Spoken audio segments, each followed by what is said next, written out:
11:30, and I got my orders for the day. I am supposed to take our 9570 RX and the Salford out north of town on Route A and work 140 acres up there. This is the tractor in question. Oh yeah, and we're going to be pulling a 33-foot disc with a 510 horsepower tractor.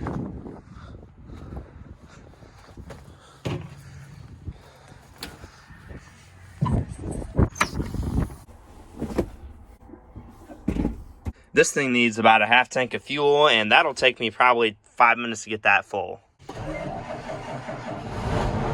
When you have a 400-gallon fuel tank, it takes a while to fill it up sometimes. And we're off.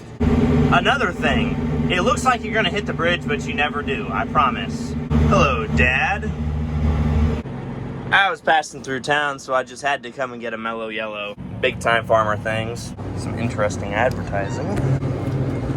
Looks pretty normal until you get to right here. It's almost like there's an imposter among us. After about a 35-minute drive, we made it to the farm we're supposed to be at. There's about 140 acres here, so we will be here for a couple 4 hours. This has been my view for the past, since 12:45. I'm not really a huge fan of this farm just because it's really not that great of dirt, and it doesn't lay very well, and it's far away from home. And I just had to drive here.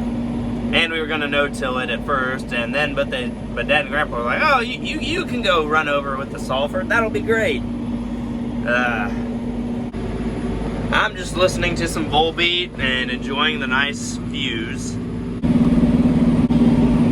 Yeah, you see those things that look like rocks? Yeah, those are actually rocks. And I only do a halfway job of things sometimes, so I'm actually gonna get out and pick up these rocks. This farm that we're on actually belongs to my great uncle, something like that. Anyways, it's my great grandpa's brother's farm, and years ago there was irrigation on this place. I'll show you how they got the water all the way from down at the river at the bottom of the hill up to here. Somewhere down in here there is a pipe that goes all the way down to the river that's down at the bottom of this hill. Here it is. And this goes all the way down there. And while we're out of the tractor, I'll tell you a little bit about this tillage tool that we're using here. This is the Salford 2200 with blades on like a 4.5 or 5 inch spacing. It's basically a bunch of big no-till coulters with a rolling basket and a harrow behind it. It does a really nice job. This tractor has plenty of power to pull it plenty fast. I'm about done with this little patch, and then I have about an acre across the ditch that I have to go do, and then I can go home. Stereotypical of Missouri, we have another wonderful evening, and Dad's right here behind us in the flatbed with the water trailer. We're gonna get him moved down the road to the next place, which is actually gonna be no-tilling and a standing rye, which is kind of out of character for us. I just love Missouri, I really do. I think that's enough of this for tonight. Now it's the next day. It's like 7:30, and my mom requested that I be tillage man for her today in the garden. So this is my tillage rig. It's quite a downgrade from the 9620 RX and a 50-foot field cultivator. Well, let's get her started and get to work.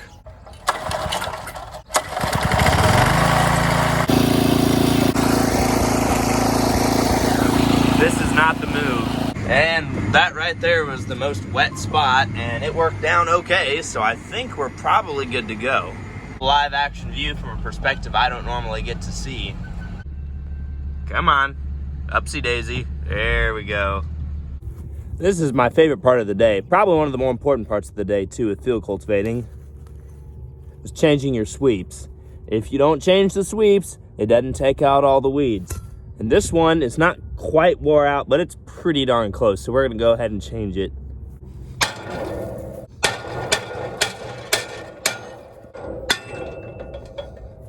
That is really loose. Don't like that. I finally started doing my end rows on this farm, and there's some pieces of concrete here that would cause some damage to the planter, so I decided to be a nice tillage man and pick that stuff up.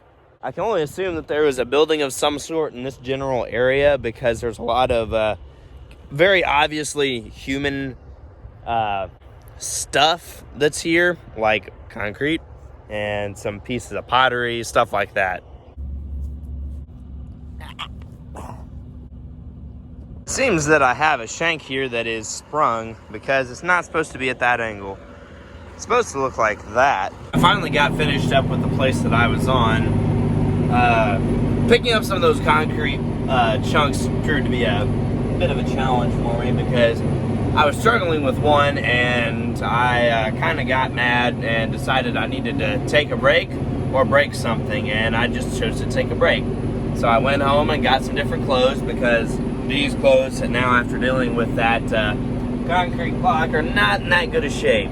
Alternatively, you could also say that I went home so I could get fuel for Dad, which sounds better, but really isn't the whole truth.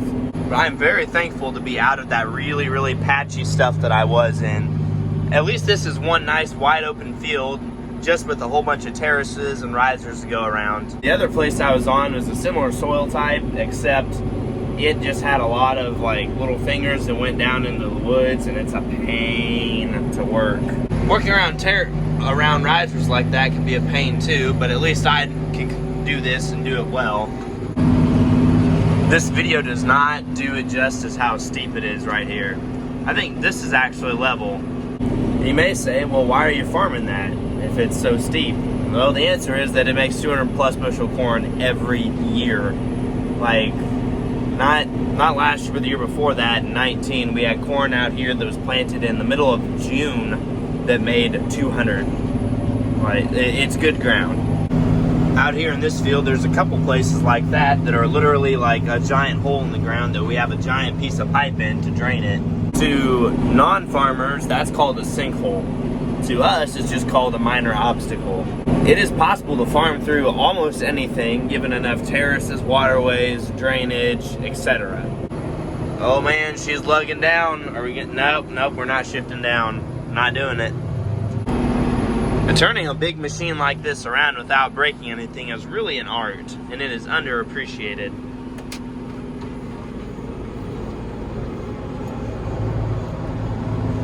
Get to about here, press resume, set her back down, we're good to go. It's extremely dusty today. Of course, it's finally dried out enough to where the dust will roll, but tomorrow we've got chances of rain, but it's like a 25-30% chance every day next week, so who knows what's actually going to happen. Here's another one of these nice things that we like to call sinkholes, conveniently placed at the edge of the field and not in the middle. We've encountered a pretty unique problem here. So that riser is less than 50 feet away from the road here.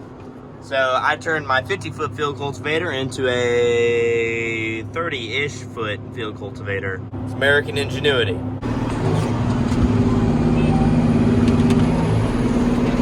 I could probably pull this thing in road gear.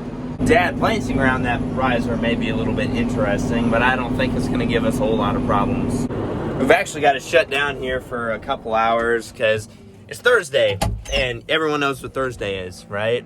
It's BOGO wings at Buffalo Wild Wings. So we're gonna take this nice change of clothes we have here because can't go to town looking like some old farmer.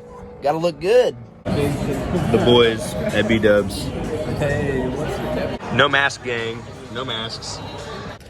I'd forgotten what it was like to eat at a restaurant and not have to wear a mask. Well, not while you're eating, but like walking in and out.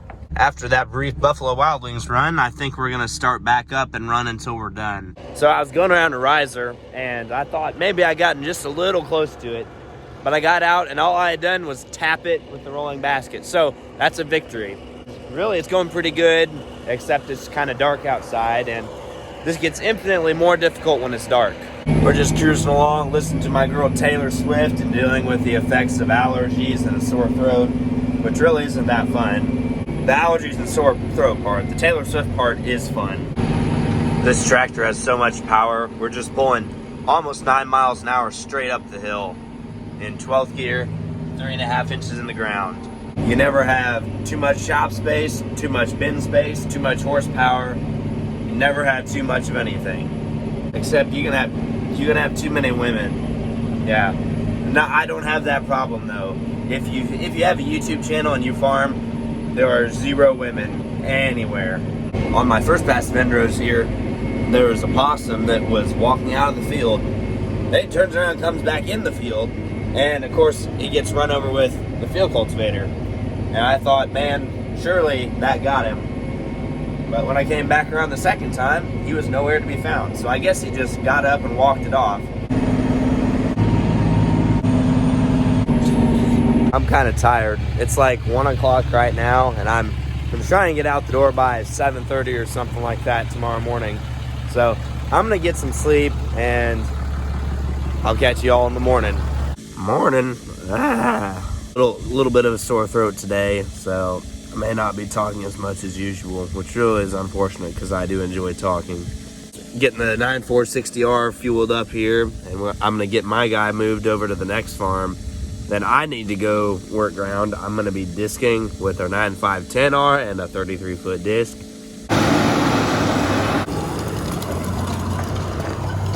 I got J-Dog running the 9460 with the Diamond Harrow today. He's filling in for me. I just dropped my dad off at his tractor here, and he's gonna take this and start planting. I got the water trailer behind me here, and I'm gonna take this to the next farm. That's a beautiful, beautiful machine. Hi, Dad. Unit. I'm gonna get the tractor and the field cultivator moved home. Looks like we have a Midwestern traffic jam. That was my dad. I just got a little Planter 101 from Dad. Okay, let's play the game of did I hook up all the hoses right the first try? No, I did not. Wait, maybe I did. No, I didn't. Darn it, we're gonna have to get out and hook stuff back up again. Okay, now we have it. I'm gonna fuel this thing up, and then we're gonna wait on a phone call from Dad. I don't know how much horsepower we need to pull a 30-foot disc, but I know how much we're gonna use. Grandpa sent me on a mission here north of town to get some sharpened for his spraying operation so that he doesn't get held up. Dad needs me to bring him some seed with the seed tender now, so that's what we're gonna do. We're getting ready to load seed here with our Meridian seed tender. Now Dad's gonna back up under this conveyor so we can get loaded with seed. When this number gets to 950, Dad wants me to shut the seed off. And now we got the same kind of deal for the other half of the planter. Well, we got that done, and I about forgot something very important. This bottle of water. The traffic jammed here in the driveway.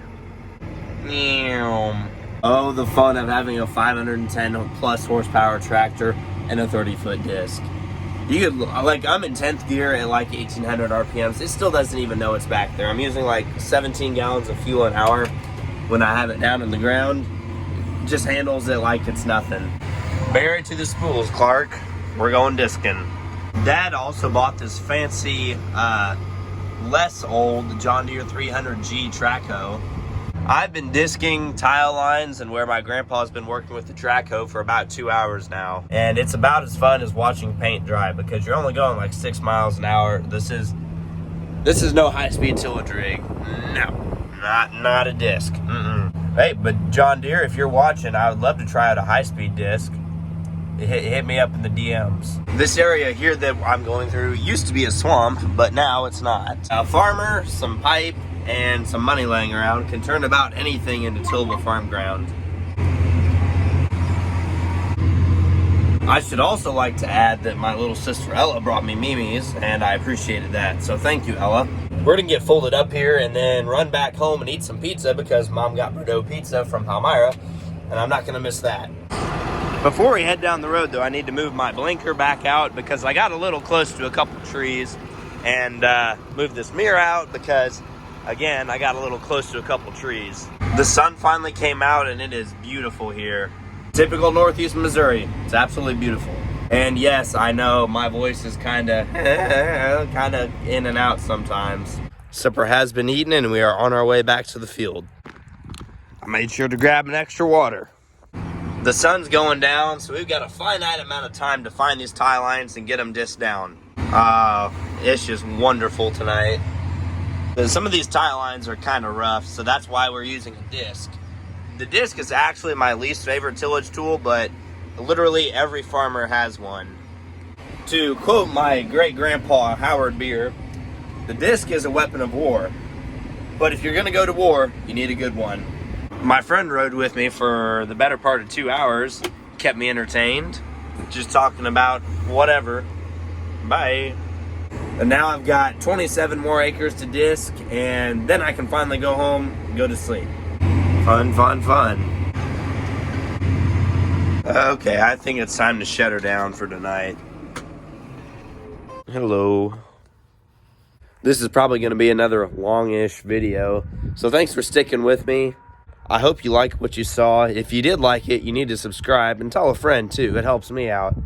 We passed 4,000 subscribers recently. We're at 4,100 right now, and I may be able to get this video up tomorrow. It just kind of depends. I'm really not sure what the next video is going to contain, because there's a chance of rain tomorrow morning, and then there's chances of rain every single day next week. So if it doesn't rain, we're going to see some planting action by yours truly. Not with the 6-row planter, like with an actual planter. That's enough talking. I will catch you guys on the next one.